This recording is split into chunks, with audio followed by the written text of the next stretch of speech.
I know some of you guys are disappointed that I am not reviewing the SpongeBob stop motion Halloween special for this year, but at the same time, do I really need to have to? Next month, I am going to be reviewing a SpongeBob episode from the newer episodes, and I'm actually going to compare it to a very old episode because the plot of those two episodes are similar, and I really need to discuss them both for going to what I'm going to do for next month. Because all I can say is that you're going to probably look forward to what I have in store for my November schedule. But for now, I'm going to be reviewing Gore Force that was premiered in 2011, which is 9 years ago. Can't believe time really flies that fast. This episode, I consider this as a glorified SpongeBob episode, and people consider this as a ratings trap. Now, to be fair, Friend or Foe isn't really a glorified episode since that it does actually try to put some effort into it, but in this episode, let's go talk about the episode. The episode starts with SpongeBob and Patrick looking up to see clouds in the sky, and then they see a flying haunted houseboat. And this is where we meet somewhat of the antagonist of this special, and that antagonist is Lord Poltergeist. I have mixed opinions on him, and I found this really exciting when I watched this episode at the age of 13, but I really think of what they're trying to do in this episode. They try way too hard to make him really glorified instead of just having a serious personality. I'll get to that later. For right now, let's go talk about more about the plot of this episode. Lord Poltergeist needs some assistance from SpongeBob and Patrick because he has a broken head gasket in his machine in one of his rooms, and he needs a fully repair one. Well, not really a fully repair one, but a new one in order to put that thing in the machine in order to make the machine working.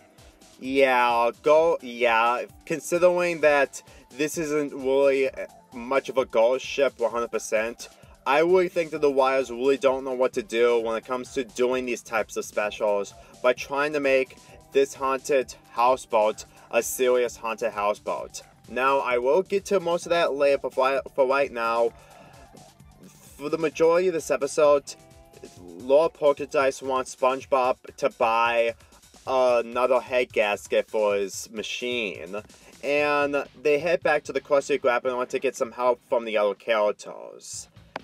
And as you can tell, we get another Mr. Krabs moment where he's greedy, and he just takes a different head gasket from a vehicle for someone else.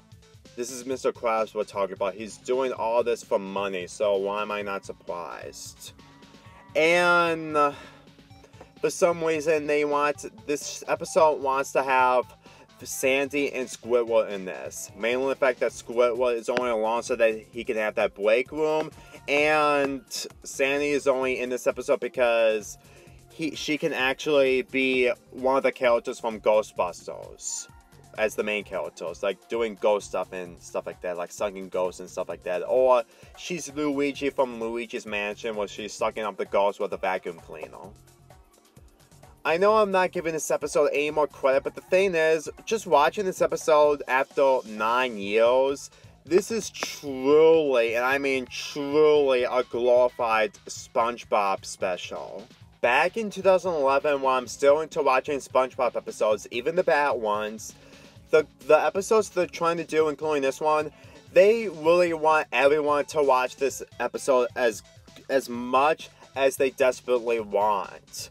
But unlike the episodes from the Oreo seasons where they do the prehistoric episodes, and even some of the episodes from the post-movie era where SpongeBob and Patrick go into the medieval times, well, not really medieval times, but the times where there's not technology and the huge villain is a jellyfish dragon or something. I know I'm not remembering the episodes, but I'm trying to make my point clear. they at least tried to do something interesting and trying to make the characters at least entertained. But the thing is, since that this is a post-movie episode, even though that this is one of the episodes where SpongeBob isn't irritating and is actually in character, which is mostly well in some of the episodes from the post-movie era, this episode was still not uncomfortable for me to sit through. Because for one, Patrick is also being a jerk in this, while also being stupid for one of the wrong reasons. I understand that this is something that they're trying to make Patrick mostly what he was in the earlier seasons, and in episodes like this, well, it's not really a torture porn or any of that kind of stuff that I have issues with SpongeBob in the past.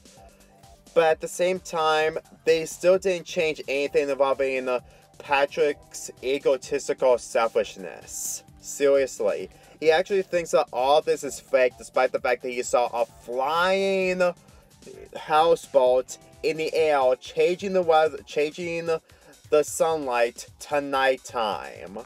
If that didn't convince them, then they really made him completely stupid. Because as far as I'm concerned, I cannot tolerate Patrick as much as I usually do in the past. Well, in the older episodes, that is. And when they completely meet Lord Poltergeist for the first time, Patrick still thinks that it's still all fake. And then this actually leads to Lord Poltergeist singing a song which is mediocre at best, but at the same time, most of the songs in the show, especially the new ones, I'm not mostly a fan of. And even getting zapped from the powers from Lord Poltergeist, Patrick still thinks that all this is fake. Until he completely sees a pizza full of anchovies, which actually convinced him that all this is real. And that took 7 minutes for him to actually be convinced that all this is real. 7 minutes. If the beginning of this is mostly filler, well, SpongeBob and Patrick enters inside the haunted houseboat, then I don't know what is. Because as far as I'm concerned, filler is always an issue with the post-movie era of SpongeBob episodes. Getting to the second half of this episode, it's mainly about Mr. Krabs stealing the gold from Lord Poltergeist, even though that it's not actually Lord Poltergeist's gold, but I'm gonna get to that later. And Mr. Krabs still wants to get every bit of booty, which means that, yes, he actually wants to pull the final coin, even though it ends up being a trap. I would complain about Mr. Krabs being a greedy, delusional person, but this is just basically the representation of the executives of Nickelodeon to this day. And I'm saying this on the time that I upload this video, because as far as I'm concerned, I really think that Nickelodeon's executives really care about money, especially after the 10 long years that we've seen them just do what they're doing with their cartoons and the decisions that they're making. So when they're trying to escape with the money, Lord Poltergeist completely sucked Mr. Krabs, Squidward, and Patrick into the void, which is just basically the worst things which is just basically not really one of the scariest things that we've seen from this episode. I'm being serious. This is one of the biggest examples onto why this episode is considered a glorified SpongeBob episode. Whenever they choose some of these jokes on just having Mr. Krabs insulting one coin, just one coin, in order to use the bathroom, he reacts. That is just really cheap and lazy writing, and the fact that it shows that Mr. Krabs is so greedy he can't even release a single penny. But then again, if you saw the Penny episode, the executives are really Mr. Krabs in real life. And as for Patrick, his void situation is that there's a donut on his head and he wants the donut to eat him. It's either the fact that he's poisonous, but at the same time Patrick is so stupid that he wants to eat different foods, which leads to the ghost donut or the ghost food or whatever you call it, to change it to different foods while also leaning back to a donut. And as for Squidward, do I even need to mention this on how much this really irritates me and just completely insults the older episodes from the show?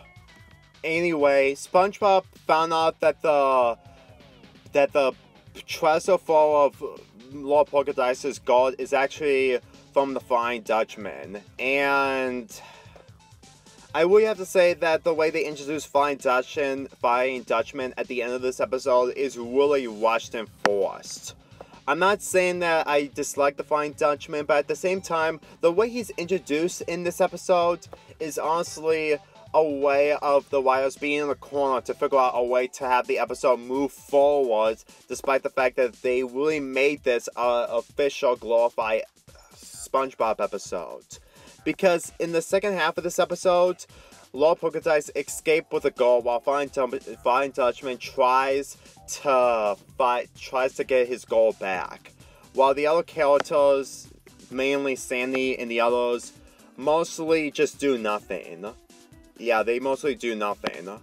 It's just mainly about Lord Poltergeist just escaping with the gold. And then when the Flying Dutchman managed to stop them by using the can of his own, it leads to all the other characters going to the void. Well, they spend most of their lives in the void, despite the fact that it wasn't really the case whatsoever, because these characters go back to normal in the next episode. And it shows that, well, the episode ends with Flying Dutchman and SpongeBob fused together with an evil laugh. And that's how this episode ends. Do you want to know why I consider these episodes not much of a worthy experience into watching them again? Is because of how Nickelodeon is desperate to have SpongeBob be relevant. And even though that SpongeBob is far more popular than Fairly Odd Parents during that time, I honestly think that what they're trying to do in this show is honestly hard to actually make filler episodes and other episodes that can make people, especially children, enjoy these types of episodes. Because I can guarantee you, when the children who watch this episode, myself included, I was a new teenager at the time, but still, when they get older, they will probably see a lot more in SpongeBob that they won't be able to enjoy these types of episodes anymore. As for Lord Poltergeist, I honestly think that his character is really two-dimensional, but not in a good way. As much as being a two-dimensional character is better than a one-dimensional, his motivations is just to completely get a single tool in order to fix a machine in his ship, so that he can actually have the ship get moving again, to actually be more functional again. If that is something that really makes this episode hard to actually make me be invested, then I don't know what is. I get it, it's a cartoon, but since that this is a SpongeBob episode, and a post-movie episode, I might add, I really think that they really don't even care if they put less effort into any of this. The thing is, SpongeBob, even though it does have some villains, mainly Plankton and stuff, and it did doing Saving the World material in the first movie, this episode, I honestly think that they probably try way too hard to make this glorified, but at the same time, they barely care on making a better script. The characters like Squidward, Mr. Krabs, and Sandy, even though she was helpful in this episode in some other way, I honestly think that this is just basically the ideas that they took from Atlantis Squarepants, but at least in Atlantis Squarepants, despite how terrible it is, I can understand onto why the other characters will go to Atlantis and be in the museum so that they can actually go to Atlantis. As much as Atlantis isn't what people usually expect Atlantis to be, I at least understand that's why all the other characters, including Plankton, were in that episode. But here, there's really no point onto having these characters other to have more of this episode be more of a filler. Because as we can see, Mr. Krabs is greedy, Squidward is only here so that he can have that break room, and Sandy is only here to investigate ghosts. Like I said, she's basically a Ghostbuster employee or Luigi from Luigi's Mansion. But at the same time, the fact that I'm not into Sandy being into science, this really doesn't help anything. Especially that she easily saved Squidward, Patrick, and Mr. Krabs from the void that simple. I know this episode isn't meant to be taken seriously, but this show went on for more than for about 12 years by the time this episode aired. So as far as I'm concerned, just seeing this type of stuff as of now, even the fact that this episode is 9 years old, is... I honestly think that this episode is just desperate for attention. I understand that SpongeBob episodes, even during that time, people would easily watch the content from it, but at the same time, I honestly think that without SpongeBob, Nickelodeon will probably be a sinking ship, and Cartoon Network and Disney Channel will probably be the only alternatives for cartoons, mainly the future Nickelodeon ones, to have the cartoons being aired on those channels. And that's really a sad thing, because as far as I'm concerned, after watching this episode and how it's trying to actually be a lot more serious, except that it just ends up being more glorified, I honestly think that this episode is really, really pointless. They didn't do anything with the new antagonist in this, and most of the stuff going on in this episode is just filler, and forced comedy that is just really juvenile for me to actually enjoy. I know, I'm not giving SpongeBob a lot of credit, but at the same time, just watching these episodes as of now, after so many years and about a decade, I really think that the newer episodes just isn't really that interesting to me. Like I said, I am going to be reviewing a newer episode that isn't a post-movie episode, while comparing it to an older episode for next month. I really hope that you actually understand where I'm coming from when that video is uploaded next month. All in all, this episode, the Gulf Wars, if I pronounce the title name right, is literally another episode that SpongeBob is just really running out of ideas by the time this episode aired in 2011. And with the alternatives of Adventure Time and The Amazing World of Gumball regular show, along with other cartoons, I honestly think that you will rather watch those episodes than this. I'm sorry, but at the same time, just watching this, I honestly think that SpongeBob is just fading away more and more when the show keeps going on forever and ever. And I have to say, this episode gave me the motivation to review more glorified SpongeBob episodes so I could give my opinions out on what I feel about those glorified episodes. Yeah, I am thinking about reviewing some of the glorified episodes from the post-movie era, and maybe the older episodes if I'm actually interested, but at the same time, I'm only focusing on the post-movie era. Believe me, more ideas keep coming up to me, and I need to express my opinions onto why some of these episodes don't work. But at the same time, those episodes, if I rewatch them for the first time in a long time, they might surprise me. But for now, I'm giving this episode a 4.75 out of 10. It's not one of the worst SpongeBob episodes ever, but it's also the most mediocre episodes, which is also a Wayne's Trap episode. But anyway, there's only one more episode that I have to review involving the Halloween reviews. I know, not a lot, but at the same time, this is the best I can do. And you probably know what it is. I'll see you guys next time.